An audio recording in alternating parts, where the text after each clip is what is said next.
GeM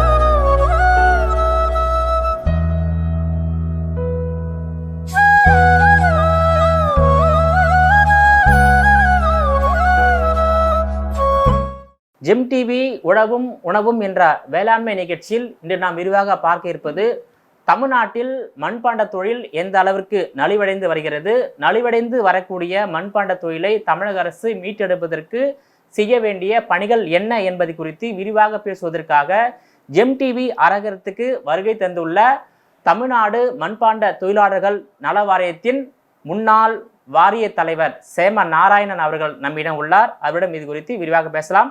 ஐயா வணக்கம். வணக்கம். ஜெம் டிவி நேயர்கள் அத்தனை பேர்களுக்கும் புத்தாண்டு மற்றும் பொங்கல் நல்வாழ்த்துக்களை முதலில் தெரிவித்துக் கொள்கின்றேன். மண்பாண்ட தொழில் என்பது நேற்று இன்றோ உருவான தொழில் அல்ல. இது பாரம்பரியமான கல் தோன்றி மண் தோன்றா காலத்தை முன் தோன்றிய மூத்தக்குடி என்று சொல்வார்கள். அப்படிப்பட்ட மூத்தக்குடிகளிலே ஒருவராகத்தான் இந்த மண்ணை பிசைந்து அதில் பாத்திரங்கள் செய்து அந்த பாத்திரங்களை சுட்டு அதன் பிறகு விவசாயிகள் செய்கின்ற அரிசி பருப்பு போன்ற காய்கறிகளையும் மீனவர் பிடிக்கின்ற மீன்களையும் பச்சையாக சாப்பிட்டு வந்தவர்களுக்கு அதன் பிறகு சூரிய ஒளி வைத்து பாறையின் மீது சுட்டு சாப்பிட்டவர்களுக்கு அதன் பிறகு சிக்கமுக்கு கல் என்கின்ற ஒரு கல்லை கண்டுபிடித்து அதன் பிறகு தீப்பத்தை வச்சு சுட்டு சாப்பிட்டார்கள். சுவையான உணவு எப்போது சாப்பிடுறார்கள் சொன்னால் ஒரு மண்பாட்டு தொழிலாளர் அங்கே ஒரு மண் களையம் செய்து தந்த பிறகுதான் அந்த சட்டி பானையிலே அந்த காய்கறிகளையும் அரிசி உணவு வகைகளையும் மீன்களையும் கலவையாக்கி சமைத்து சுவைத்து சாப்பிட பழகி கொண்டார்கள். ஆகவே இந்த தொழிலும் இந்த சமூக தொழிலும் நேற்று இன்று இடைப்பட்ட காலங்கள் வந்தவர் அல்ல. கல் தோன்றி மண் தோன்ற காலத்தை மூத்த குடிகளிலே ஒரு குடியாக வாழ்ந்து வளர்ந்தவர்கள். இன்றைக்கு 40 லட்சம் குலால சமுதாய மக்கள் வாழ்கிறார்கள் தமிழ்நாடு பூரா. களிமண்ணை மூலப்பொருளாக கொண்டு பணியாற்றுகின்ற தொழிலாளர்கள் மட்டுமே 5 லட்சத்துக்கு மேற்பட்ட மக்கள் தமிழகத்தில் வாழ்கிறார்கள். சென்னையிலே பொல்யூஷன் கண்ட்ரோல் தேவை இல்லை இருந்தாலும் கொண்டு வந்து விட்டார்கள். முன்னிருந்த கொண்டு வந்து விட்டார்கள். பொல்யூஷன் வந்துனாக்கா அந்த சூழ வைக்கிற தீயின் மூலமாக எந்த விதமான விபத்து நடந்ததா வரலாறே இல்லை. எனக்கு 81 வயதாகுது. நான் 7 வயதிலே மண்பானையை செய்ய கற்றுட்டேன். அதிலிருந்து தொடர்ச்சியான செய்து கொண்டு வருகிறேன். இன்றைக்கு தமிழ்நாடு மண்பாண்ட தொழிலாளர் சங்க தலைவராக இருந்து அந்த மக்களுடைய கஷ்ட நஷ்டங்களை எல்லாம் அறிந்து அதற்காக பல்வேறு காலகட்டங்களில் நான் உண்ணாவிரதங்கள், பேரணிகள், பொதுக்கூட்டங்கள், மாநாடுகள் நடத்தி இன்றைய முதல்வர் அவர்களையும் முன்னாள் தலைவர்களையும் முன்னாள் அமைச்சர் பொறுத்தவரை காமராஜிலிருந்து கலைஞர், தமிழக தலைவர் டாக்டர் கலைஞரிலிருந்து இந்த போராட்ட மண்பாண்ட தொழிலாளருக்கு பிரச்சனை தீர்ப்பதற்காக நாங்கள் சந்தித்திருக்கின்றோம். அதே போன்று இன்றைய முதல்வர் வந்து பல மாநாட்டிற்கு வந்திருக்கின்றார்கள். அதே மாதிரி மக்கள் தேசிய கட்சியுடைய தலைவராக ஜி.கே. மூப்பனார், ஜி.கே. வாசன், பல கட்சி தலைவர்கள், அனைத்து கட்சி தலைவர்களும் அந்த சமுதாய மக்களுடைய கூட்டத்திற்கு வந்திருக்கின்றார்கள். நிகழ்வுகளை பார்த்திருக்கின்றார்கள். உண்ணாவிரதம் போராட்டம் பண்ணிட்டு அதன் விளைவாகத்தான் 2006 எங்களுக்கு தமிழக முதல்வர் அவர்கள் மண்பாண்டு தொழிலாளர் வாரி கொடுத்தார். 34 வாரியங்களை அமைத்து தந்தார். அதன் விளைவாக எல்லா தொழில்துறையும் பல்வேறு வளர்ச்சிகளை நம்மால் காண முடிஞ்சது. நான் வாரிய தலைவராக இன்று முதல்வர் தான் பரிந்துரை செய்து தான் எனக்கு அந்த வாரிய தலைவர் பதவி கிடைத்தது. அதன் மூலமாக தமிழ்நாடு பூரா நான் சுற்றுப்பயணம் செய்து 52,000 உறுப்பினரை சேர்த்திருக்கின்றேன். அவர்களுக்கு இந்த மழைக்கால நிவாரண நிதி 5,000 ரூபாய் வழங்கப்பட வேண்டும் என்ற ஒரு கோரிக்கை. இன்னொரு கோரிக்கை, மண் சக்கரைகள் செய்கின்ற தொழிலாளர்களுக்கு மின்சாரத்தால் கூடிய சக்கரை வேண்டும் என்ற கோரிக்கை நாங்கள் வைத்திருக்கின்றோம். அந்த 52,000 பேருக்கு தரணும். காரணம் வந்து 5 லட்சம் பேர் இருக்கிறது 5,000 பேர் உருவாக சொன்னாக்கா எங்கள் சமுதாய மக்கள் கல்வியிலே தேர்ச்சி பெறாதவர்கள் பின்தங்கி இருக்காங்க. பல கிராமங்கள் இன்னைக்கும் ஒரு வேலைக்கு மறு வேலை சாப்பாட்டுக்கு இல்லாமலும், ஒரு வேட்டிக்கு மறு வேட்டி இல்லாமலும், ஒரு சேலைக்கு பிறகு ஒரு சேலை இல்லாத நிலையில கூட இன்றைக்கு பல கிராமங்களை வாழ்ந்து கொண்டிருக்கின்றார்கள். மக்களுக்கு நலவாரிய அலுவலகம் எங்கே இருக்கிறது, அந்த பாறைகளை எப்படி பூர்த்தி செய்ய வேண்டும் என்ற கோட்பாடுகளோடு தெரியாது. அதுக்காக நாங்கள் சங்கம் அமைத்திருக்கிறோம். எல்லா மாவட்டங்களிலும் 50-60க்கும் மேற்பட்ட சங்கங்கள், ஒவ்வொரு மாவட்டத்திலும் ஒரு சில போட்டு 120-130 சங்கங்கள் நான் அடுத்த மாதம் 4ஆம் தேதி தமிழ்நாடு அளவில் 50,000 மக்களை கூட்டுகின்ற ஒரு மாநாட்டை திண்டுக்கல் மாவட்டத்தில் நடத்த ஏற்பாடு செய்து கொண்டிருக்கின்றோம். அது மூலமாக தமிழ்நாடு பூரா சுற்றுப்பயணம் பண்ணி இன்னைக்கு காலையில் தான் நான் வந்தேன். சேலம் மாவட்டம் கடைசியாக வந்துட்டு வந்தேன். கடைசியில் அது ஒரு 10-15 மாவட்டம் பார்த்து இன்னொரு 10-15 மாவட்டத்துக்கு நான் செல்ல வேண்டியிருக்கின்றது. இந்த இடையில நீங்கள் அஞ்சதுனால இந்த நிகழ்ச்சியில் வந்தேன். என்னுடைய குறைகள் வந்து அந்த மாநாட்டில் என்னென்ன கோரிக்கைகளை தமிழக அரசாங்கத்தை வைக்கிறீங்க? எங்களுக்கு இந்த மண்பாண்ட தொழில் வந்து ஒரு பிரதான தொழில். இந்த மண்ணிலே உணவு உண்பதன் மூலம் மனிதன் ஆரோக்கியமாக வாழ்கிறார். அதுதான் முதல்ல. மனிதன் ஆரோக்கியமாக 150 ஆண்டுகள் 200 ஆண்டுகள் வாழ்ந்திருக்கான். சுட்டு சாப்பிட்டவனுக்கு பச்சை சாப்பிட்டவனுக்கு சுவையான உணவு சாப்பிட பழகிட்ட பிறகு என்னாச்சுனாக்கா அவன் 150 ஆண்டுகள் 200 ஆண்டுகள் வாழ்ந்திருக்கிறான். வரலாறு சொல்லுது, சாட்சியம் இருக்குது. அதுக்கான ஆதாரங்கள் வேணும்னாக்கா கீழடியை போன்று தமிழகம் பூராவிடம் அகழ்வு ஆராய்ச்சி பண்ணுறாங்க. அங்கே பாருங்க, எல்லாம் மண் ஓடுகள் தான், மண் பானைகள் தான், சக்திகள், அகல் விளக்குகள், தீபங்கள், தெய்வ திருவுருவ சிலைகளாக இருக்கிறது. ஆரம்ப காலங்களில் அப்போதுதான் மலைகள் இல்லை, மரங்கள் இல்லை, களிமண்ணாலே தெய்வ திருவுருவங்களை பிடித்தார்கள். அன்றைக்கு இருந்த மனிதர்களுக்கு தெய்வ சக்தியோட பலனாக முதல விநாயகரை பிடித்தார்கள், முருகரை பிடித்தார்கள், சுவாமிகளை பல்வேறு தெய்வ திருவுருவங்களை படித்தார்கள், பராசக்தி, காளியம்மா, இப்படி பல ரூபங்களை உருவாக்கி தந்தார்கள்.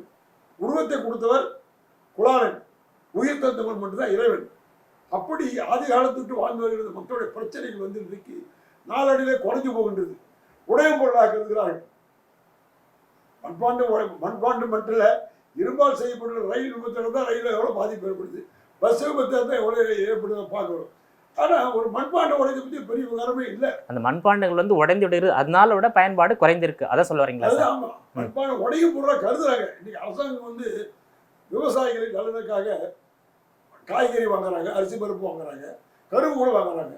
அதே மாதிரி நெசவாளருடைய வாழ்க்கை நலனுக்காக வேண்டி அவங்க இருந்து ஒரு சேலை, ஒரு வேட்டி வாங்கி தராங்க, கோஆப்டெக்ஸ்ல வாங்குறாங்க. எங்கேயோ அது நெசவாளர் தானே, கடைகள் வேறு. அந்த மாதிரி அரசாங்கம் எல்லா மாவட்டத்திலும் கலெக்டர், ஆட்சியாளர் இருக்காங்க.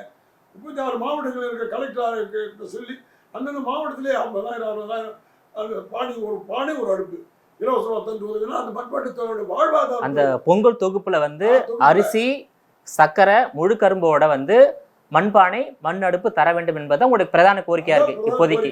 இன்னைக்கு இந்த கோரிக்கை வந்து பொங்கல் பண்டிகைக்காக மட்டும்தான் இது. ஆனா எங்களுடைய கோரிக்கைகள் வந்து இன்னும் இருக்கு. என்ன இருக்கு சொன்னாக்கா, எங்களுக்கு மண் எடுக்கிறது உத்தரவு கொடுத்துருவாங்க. இந்த அரசு வந்த பிறகுதான் மண் எடுப்பதற்கான உத்தரவை வழங்கியிருக்கிறார்கள். அதற்கு இந்த அரசுக்கு நாங்கள் நன்றி கடன் பட்டிருக்கின்றோம். ஆனால் அதே நேரத்தில் குறிப்பிட்ட இடங்கள் மட்டும்தான் எடுக்கணும். ஆனால் நாங்கள் எடுக்க முடியல குறிப்பிட்ட இடங்கள்ல. அங்கே வந்து சரியான மண் கிடைக்கல. மண்பாட்டு செய்வதற்கு ஏற்ற இடங்கள் எங்களுக்கு இருக்குது. நாங்கள் சொல்கிற இடத்துல அந்த மண் எடுக்கிறதுக்கான உரிமையை கொடுக்க வேண்டும் என்ற ஒரு கோரிக்கை அடுத்த கட்டமாக வச்சிருக்கோம். அதை நீங்க எந்த இடத்துல கேட்குறீங்களோ அந்த இடத்துல களிமண் எடுப்பதற்கு தமிழக அரசாங்கம் அனுமதி கொடுக்க வேண்டும். காலகாலமாக நடந்து வர பழக்க வாழ்க்கைகள். அந்தந்த ஊரில் இருக்கிறவங்க 10 பேர் தலைவாளர் இருப்பார், வண்ணாரன்னு சொல்லுவாங்க. சில பேர் உடையார், அவங்க குலாளர்னு சொல்லுவாங்க, குயவர்கள் சொல்லுவாங்க. முடிவெட்டுறவங்க அவங்க வந்து சவர தொழில் அறிவிப்பாங்க, பிரித்து வைக்கிறாங்க, வண்ணாருன்னு சொல்லுவாங்க. எல்லாம் இந்த 6-7 குலைகளாக போய் எடுப்பாங்க. அந்த 7 குலைகளில் இருக்கிற மண்ணை எடுத்தால் தான் எங்களுக்கு வந்து நல்ல மண் கிடைக்கும், களிமண் நல்லா கிடைக்கும். அந்த மண்ணை உடைக்கிறதுக்கு 4:30 மணி நான் எழுந்தினாக்கா 1.5 மணி நேரம், 6 மணி வரைக்கும் 1.5 மணி நேரம் அந்த மண்ணை எழுப்போம். எப்படி பழைய சாதனங்கள் வெடிக்கிறாங்க பாருங்க நைட்டில். அந்த காலையிலே எழுந்து அதை ஒரு டம்ளர் பெருசு தூரத்தில் அளவுக்கு அதை உப்பு போட்டு சாப்பிடுவோம். அதுதான் எங்களுக்கு ஆகாரம். காலையில் டீ காப்பிலாம் அப்போ இல்லை. எனக்கு 81 வயதாகுது. இப்போ நான் 7 வயதிலே இந்த மண்பாண்டு தொழில் கற்றுட்டேன். எங்கள் அப்பா வந்து என்ன 3:30 மணி 4 மணிலாம் எழுப்பி விட்டுருவார். 4 மணிலேருந்து அந்த தொழிலை ஆரம்பித்தாங்க 2 மணி 3 மணிலாம் முடிச்சிடலாம். அந்த அளவுக்கு ஆற்றல், திறமை எல்லாம் எங்களுக்கு பலம் இருக்கும். இயற்கையாகவே எங்களுக்கு மண்பாண்டு தொழிலாளர்கள் இல்லை, இயற்கையாகவே நல்லா வேலை செய்யக்கூடிய ஆட்கள் நிறைய சாப்பிடுவாங்க, நல்லா சாப்பிடுவாங்க, நல்லா உழைப்பார்கள். ஆக இந்த தொழில் வந்து நீங்கள் நசிக்கும் போது நாளடைவில், அதாவது நாளடைவில் அந்த தொழில் நசுங்கிறதுக்கு காரணம் வந்து அந்த மண்பாண்டங்கள் வந்து எளிதில் உடையக்கூடியது. அதனால தான் மக்கள் வந்து அந்த பயன்பாட்டிலிருந்து தவிக்கிறாங்க. அதுதான் காரணமா, வேற என்ன காரணம் சார்? அவங்க என்ன சொல்றாங்கன்னா, இது உடையும் பொருள்னு நினைக்கிறாங்க. உடையும் பொருளை பார்த்து தான் நீங்கள் பார்க்குறீங்க. அலுமினி சாமான், பித்தளை சாமான், மற்ற உலக பொருளை வந்து கலாய் பூசி தான் அவங்க சமைக்கிறாங்க. அதில் கிருமிகள் இருக்குது. அது இல்லாமல் சமைச்சு உலக பொருளை சமைச்சு பிளாஸ்டிக் பொருள் வச்சு சாப்பிட்றாங்க. அப்போ நச்சுத்தன்மை வருதில்ல, மனிதர்களோட வளர்ச்சி குறையுதில்ல, ஆத்மா அமைதி கொள்ள இல்லையே. அந்த அளவுக்கு நிலைப்பாடு இருக்குது. ஆனால் மண்பாண்ட தொழில் சாப்பிடுவாங்க. இன்னைக்கு 150 ஆண்டுகள் ஆண்டுகள் கிராமப்புறத்தில் வசித்து வருகிறார்கள், வாழ்ந்து வருகிறார்கள். அந்த மக்கள் இந்த கல்வி இந்த மண்பாண்ட தொழில் வந்து நாளடைவில் மறைஞ்சு போகுது, தெரியாத அளவுக்கு போயிடும்னு நினைக்கிறாங்க. இதே மாதிரி இருந்தாக்கா எங்களுக்கு வேண்டி வசதி வாய்ப்புகள்லாம் செய்து தரல, இதே நிலையில் இருந்தாக்கா எங்களை மண்பாண்ட தொழில் மறைஞ்சு போயிடும். ஆனால் மண்பாண்டம் இதெல்லாம் தேவைப்படுத்திக்கலாம். பிறந்த குழந்தைக்கு பாலாடுறது, பாலாடு முதல் கொண்டு மண்பாண்டம் செய்வாங்க பிறக்கிற குழந்தைங்களுக்கு. அதுக்கப்புறம் திருமணம் வந்துட்டாக்கா திருமண நாளில் வந்து பொங்கல் வண்ண கோலங்கள்லாம் கலர்லாம் அடித்து பானையை வச்சு தான் திருமணம் செய்வாங்க. பானையெல்லாம் கொடுத்தா இருப்பாங்க, வீட்டில் இருந்து கொடுத்தது பானையில் தான் அந்த அரிசி பருப்பாக போடுவாங்க. நாற்று நட்டில் ஒரு நல்ல மாதிரி பண்ணி களை எடுக்கிற மாதிரி செய்து அதெல்லாம் ஆத்தாண்டியோ ஏரி குளங்களாண்டியோ போய் செய்வாங்க, சடங்கு செய்வாங்க கிராமத்தில். அதெல்லாம் இன்றைக்கி அந்த பழக்க வழக்கம்லாம் இருக்குங்க. அந்த மாதிரி ஒவ்வொரு காலகட்டமும் ஒன்று தேவைப்படுச்சு. அதுக்கப்புறம் வயது முடிந்த பிறகு கல்யாணம் திருமணத்துக்கு பார்த்துருவாங்க மட்டும் இல்லாமல் வயது முடிந்த பிறகு கடைசியில் ஒரு பானையை உடைப்பாங்க. ஆமாம், உடைப்பாங்க. பிறப்பிலிருந்து இறப்பு வரைக்கும் அந்த பானை தேவைப்படுகிறது. ஒருவர் இறந்த பிறகு நல்லடக்கம் செய்யும் போதும் மண்பானையுடைய தேவை அவசியமா இருக்கு. அதனால அந்த காலத்தில் வந்து மரப்பொட்டிகள்லாம் இல்லை, மரப்பொட்டிகள் பாதுகாப்பான பொருள்கள்லாம் இல்லாதனால வேண்டி களிமண்ணால செய்யப்பட்ட தாழையில தான் அரசர்கள் மந்திரிகள் முக்கியஸ்தர்களாம் இறந்தாக்க அவங்கள வைப்பாங்க, அடக்கம் பண்ணுவாங்க. அது பேர் தாழின்னு சொல்லுவாங்க. இப்படி தாங்க ஆலயங்களை பாருங்க. நீங்கள் பல ஆலயங்களில் வந்து விநாயகர் சிலைகள் ஒரு பக்கம் இருக்கும், இன்னொரு பக்கம் குதிரைகள் பொம்மைகள் கலைநயமிக்க பொம்மைகள் எல்லாம் சுற்றி வைப்பாங்க. அதுதான் அந்த கொலைக்கு அந்த கோயில் குலதெய்வ கோயிலுக்கு வந்த அம்சங்கள் அத்தனையும் வந்து அவங்க அந்த பொம்மைகள் தான்.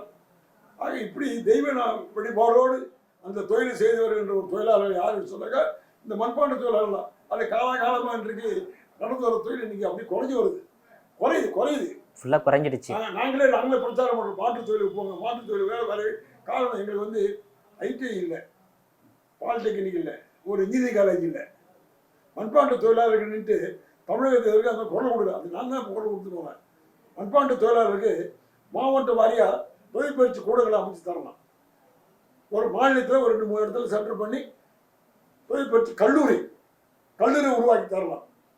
இப்போ நவீனமான முறையில் ஏற்றுமதி செய்யலாம். இதை இந்த மண்பாண்ட தொழிலில் வந்து பல்வேறு கலைவண்ணமான பொருள்கள்லாம் இருக்குது. அந்த கலைவண்ணமான பொருள்களை எல்லாம் வெளிநாட்டுக்கு ஏற்றுமதி பண்ணால் அந்நிய செலவாக ஈட்ட முடியும். இன்றைக்கு தமிழக முதலமைச்சர் வந்து இந்த நாட்டை மிக சிறப்பாக செழிப்பாக கொண்டு வர வேண்டும் என்று நினைத்து கொண்டு இந்த வெளிநாடுகள்லாம் சென்று பல முதலீடு செய்கின்ற அதிபர்கள் எல்லாம் ஆதரித்து கொண்டு வந்து இங்கே சேர்த்து வருகிறார். என்ன காரணம்? தொழில் வளம் பெருக வேண்டும் என்று நினைக்கின்றோம். ஆக வெளிநாட்டில் வருகின்ற தொழிலாளர் செய்கின்ற கழக தொழிலாளர் அதை பெருகணும். அதே நேரத்தில் இங்கே இருக்கிறவர்களும் இந்த தொழில் வளத்தை பெருகுவதற்கான வாய்ப்புகளை உருவாக்கி தர வேண்டும். அதற்குத்தான் நாங்கள் தொழில் பயிற்சி கல்லூரி வேண்டும் என்ற கோரிக்கை வைத்திருக்கின்றோம். சென்னையில் இல்லை புறநகரில் வந்து ஒரு கலைக்கூடம் ஒன்று அமைக்கணும் என்ற கோரிக்கையும் உங்கள் தொழிலாளர்கள் சொல்லியிருக்காங்க. இருக்கு, நிறைய இருக்குது கலைக்கூடம். அந்த கலைக்கூடத்தின் மூலமாக எல்லாருக்கும் நன்கு தெரியும். பாடப்புத்தகத்தில் ஒரு பிரிவு உருவாக்கணும் சார். நாங்கள் சொல்ல வரது தான், பாடப்புத்தகத்தை ஒரு பிரிவு உருவாக்கணும். மண்ணின் மகத்துவத்தை மாணவர்களுக்கு கொண்டு பதில் மாணவர் தான் சார் பெரியதாக வராங்க. மாணவர் தான் நீங்கள் வந்திருக்க, இன்னைக்கு உங்களுக்கு 45-50 வயசு இருக்கும், எனக்கு 80 வயசு ஆகுது. பள்ளி மாணவர்கள் பள்ளியில் படிக்கின்ற மாணவர்களுக்கு இந்த மண்பாண்டத்துடைய புனிதத்தை பற்றி தெரிந்து கொள்ள வேண்டும். இந்த மண்பாண்டத்தை சமைச்சு சாப்பிடுவதன் மூலம் மனிதன் வந்து 100 ஆண்டுகள் மேலே வாழலாம், நோயற்ற வாழலாம். அது வந்து எந்த வகையில் யாரும் குறைச்சி மதிப்பிட முடியாது. அது நெல்லு பிரசாதத்தோட ரயில் அமைச்சராக இருக்கும்போது கொண்டு வந்தார். தமிழ்நாடு பூரா, இந்தியா பூரா ரயில் நிலையங்களில் ஃபுல்லாக அந்த டீ சாப்பிட்ற கப்பு, தயிர், பால் இதெல்லாம் வந்து அந்த தமிழக அரசு அலுவலகத்தில் ஃபுல்லாக பானை வச்சா போதும், பிரிட்ஜு தேவையில்லை. 40,000 50,000 கொடுத்து பிரிட்ஜ் வாங்க வைக்க வேண்டிய அவசியம் இல்லை. 2 பானை வச்சா அந்த ஈக்குவல் கொடுத்துரும். அந்த ஜில்னஸ் வந்து சுகாதாரமாக இருக்குது. அது தண்ணி 3 நாளாக வச்சுதோ அதை வந்து எடுத்து குடிக்கலாம். நீங்கள் வாங்கிட்டு வைக்கணும் தண்ணி. இது அப்படி இல்லை, தண்ணி பழைய தண்ணி ஊற்றி வச்சா கூட 3 நாள் 4 நாள் கூட அதில் கிடைக்காது. சாதமே கிடைக்காது சார். முன்னாள் நைட் செய்கிற சாதத்தில் மறுநாள் காலையில் நாங்கள் சாப்பிடுவோம். நான் நீராக தான் முதல்ல சாப்பிடும் போது ஒரு மணி நேரம் வேலைக்கு அது பயன்படும். அதுக்கப்புறம் 4 மணிக்கு வந்து ஆரம்பிச்சா 5-5:30 மணிலாம் திரும்ப நான் பழைய சாதத்தை போட்டு கொஞ்சம் அப்போல்லாம் வந்து வெங்காயம், பச்சை மிளகா, காஞ்ச மிளகா எது கிடையாதோ அதை வச்சு நாங்கள் சாப்பிடுவோம். அதுக்கப்புறம் எங்களுக்கு தொழில் செய்வோம். இப்படி திமுக அரசாங்கனாவே வந்து தமிழர்களுடைய கலாச்சாரம், பண்பாடு, நாகரிகம், பாரம்பரியத்தை மீட்டெடுப்பதில் வந்து ஒரு அதிக அக்கறை கொடுப்பாங்க, முக்கியத்துவம் கொடுப்பாங்க. அந்த வகையில் இந்த மண் பாத்திரத்தையும் வந்து மீட்டெடுப்பதற்கு அதிகமான முக்கியத்துவம் கொடுத்துருக்கலாம். குறிப்பாக இந்த பொங்கல் தொகுப்பு இருக்கு இல்லையா, 2,19,00,000 பேருக்கு வந்து குடும்ப அட்டைதாரர்களுக்கு வந்து அரிசி, கரும்பு, அதே போல் வந்து சர்க்கரை கொடுக்குறாங்க. அதுவும் கூடவே இந்த மண்பானையும் மண்ணெடுப்பு கொடுத்துருந்தா இப்போ 2,19,00,000 அந்த மண்பானைகள் வந்து மக்களுக்கு போய் சேர்ந்திருக்கும், உங்களுடைய வாழ்வாதாரம் பெருகிருக்கும்.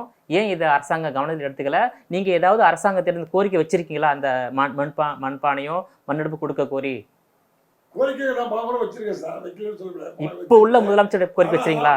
அவங்க கிட்ட வந்து அதிகாரிகள் இருக்காங்க பாருங்க, அதிகாரி மட்டத்தில் சில குறைபாடு நான் காண்டேன். இப்போதான் காண லேட்டஸ்ட்டாக போன வாரத்தில் தெரிஞ்சுக்கினேன். உடையும் பொருளாக கருதுறாங்க அவங்க. உடையும் பொருளாக கருதுறாங்க. உடையும் பொருள் ஏன் கருதுனாக்கா, எல்லா மண்பாண்டமும் ஒரு 2000 காடு 2000 பானையும் ஒரே இடத்துல வச்சு கொடுக்கணும்னு நினைக்கிறாங்க அவங்க. அப்படி கொடுக்கக்கூடாது. நாகர்கோயிலா அந்த மாவட்டம், நாகர்கோவில் மாவட்டம், கோவைனா கோவை மாவட்டம், சென்னைனா சென்னை மாவட்டம், தஞ்சாவூர்னா தஞ்சாவூர் மாவட்டம், திண்டுக்கல்னா திண்டுக்கல் மாவட்டம். அந்த மாவட்டத்துக்கு ஒரு 50,000 பேர் 50,000 பானையும் அடுப்பும் அங்கே சொன்னால் அவங்களே கொடுத்துருவாங்க. கலெக்டர் மூலிமா அந்த பொறுப்பை படைச்சாக்கா அங்கங்கே அந்த ரேஷன் கார்டு அந்த ஒரு மாவட்டத்துக்கு ஒரு 25-30,000 ரேஷன் கார்டு இருக்கு, அங்கே அவங்க கொடுத்துருவாங்க. முடியாது. உடையிற பொருளை வந்தாக்கா நாங்கள் எடுத்துகிட்டு போயிடுவோம். உடையாம கடையில் வந்து 500 ரூபாய் ஆர்டர் கொண்டு இந்த ரேஷன் உங்ககிட்ட நேரடியாக ஆர்டர் கொடுத்தா நீங்களே அந்த ரேஷன் கார்டு கொண்டு வந்து, என்கிட்ட கூட அதாவது உங்ககிட்ட உங்களை போன்ற தொழிலாளர்கள் ஆர்டர் கொடுத்தா நீங்களே ரேஷன் கார்டு கொண்டு வந்து நீங்களே வந்து அந்த மக்களுக்கு அந்த ரேஷன் கடை ஊழியருக்கு முன்னாடி கொடுத்துடலாம். அதை பண்ணலாம் இல்லைங்களா?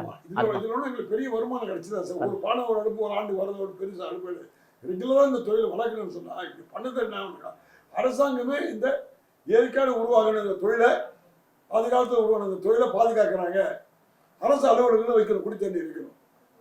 அரசு அலுவலக அரசு வேலை பணியாளர்கள், கல்லூரிகள், இப்போ அரசுக்கு ஆரம்பிச்சானாக்கா கல்லூரியில் வைப்பாங்க, ஸ்கூலில் வைப்பாங்க, ஆலயங்களில் வைப்பாங்க. இன்றைக்கி திருப்பதிக்கு மண்பாண்ட சமையல் போனால் தான் திருப்பதி தேவஸ்தானத்தில் சாதம் முங்க அந்த பிரசாதம் செய்வாங்க. பழனியில் அப்படி தான், ஸ்ரீவில்லிபுத்தூரில் அப்படி தான், இப்படி பல்வேறு கோயிலில் அப்படி தான். எங்கள் ஆளுங்க அது பேர் முறைன்னு சொல்லுவாங்க, முறை செய்யறதுன்னு சொல்லுவாங்க. அது எல்லா ஆலயங்களும் வந்து அந்த ஆதி காலத்துலேருந்து கொடுத்து வராங்க.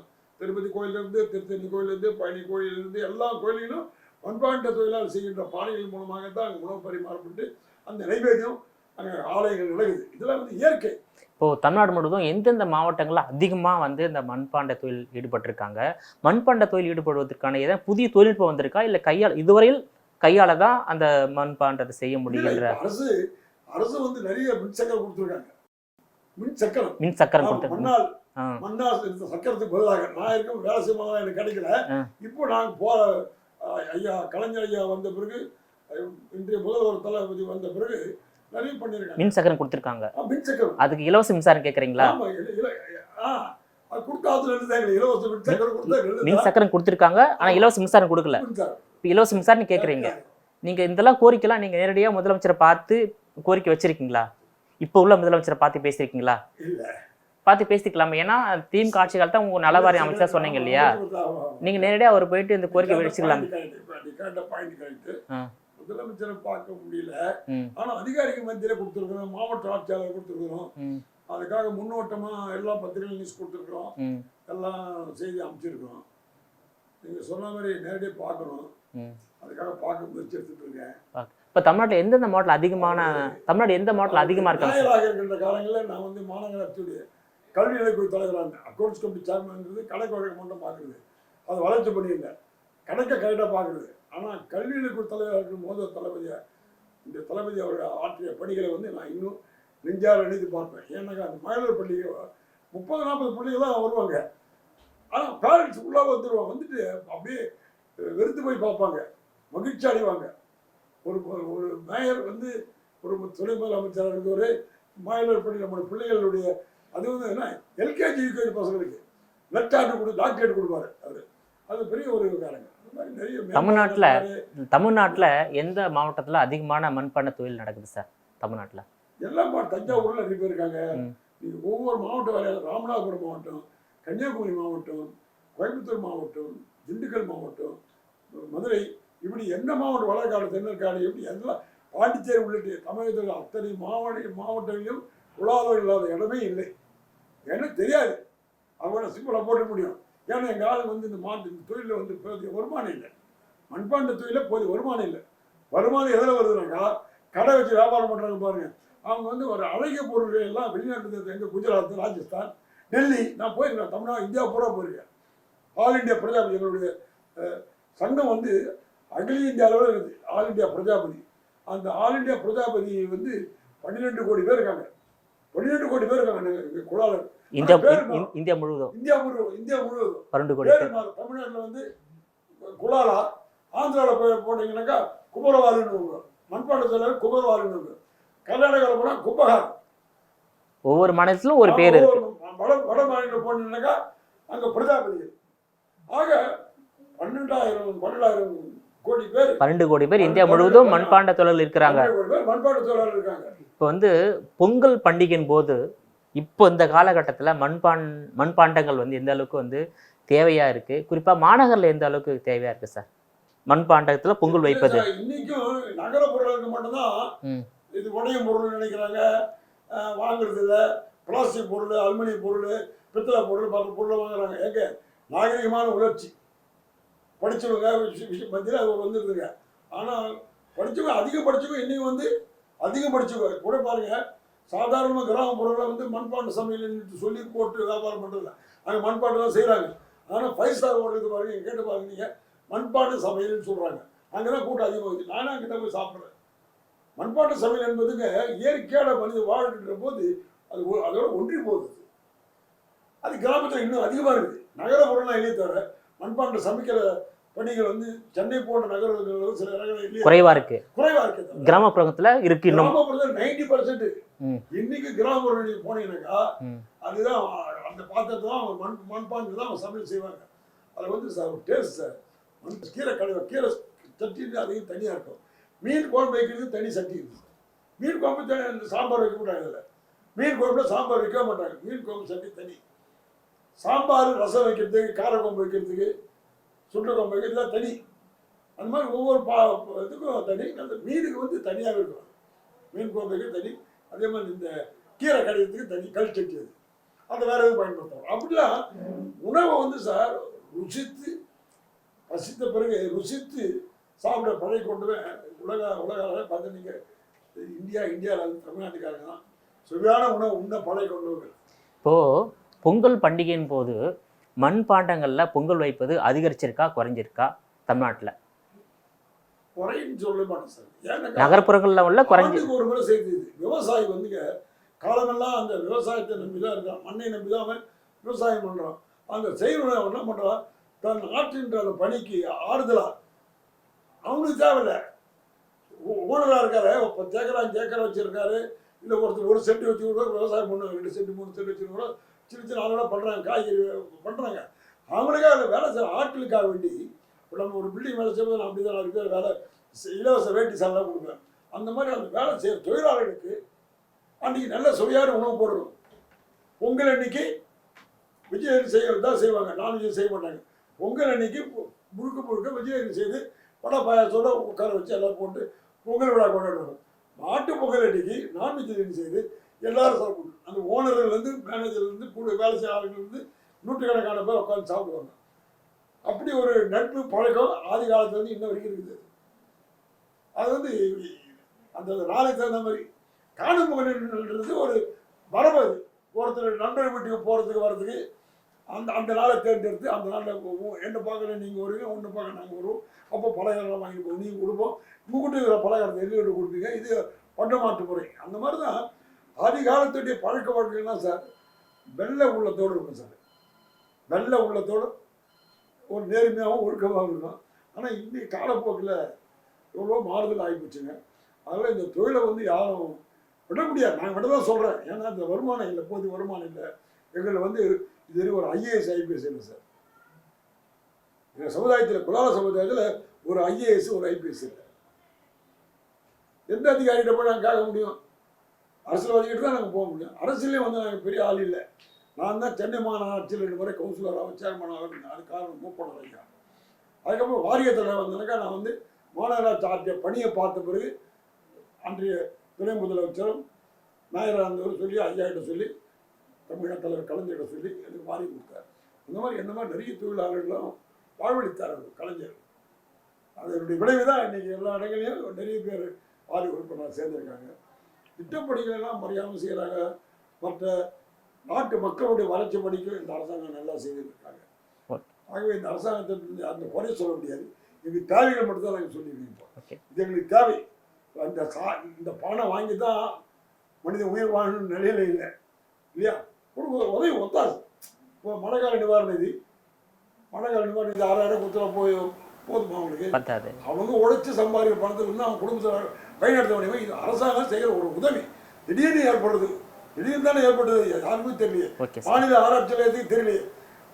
ஒரு நாள் முன்னாடியோட தெரிஞ்சுக்க முடியலையே. வெள்ளம் சேதம் வரும்போது பணம் கொடுக்குறதுல அரசு நிதி கொடுக்குறதுல கரெக்டாக அதில் வந்து எந்த இதில் மேக்சிமம் அதிகமாக கொடுத்துருக்காங்க. எங்களுடைய ஜெம் டிவி நேயர்களுக்காக உங்களுடைய பொன்னான நேரத்தை ஒதுக்கி பல்வேறு தகவலோட விரிவாக பகிர்ந்து கொண்டமைக்காக ரொம்ப நன்றி ஐயா. ரொம்ப சந்தோஷம், மகிழ்ச்சி. இது போன்ற மற்றொரு நிகழ்ச்சியில் மற்றொரு ஆளுமையுடன் சந்திக்கும் வரை உங்களிடமிருந்து விடைபெறுவது விஜயபாலன்.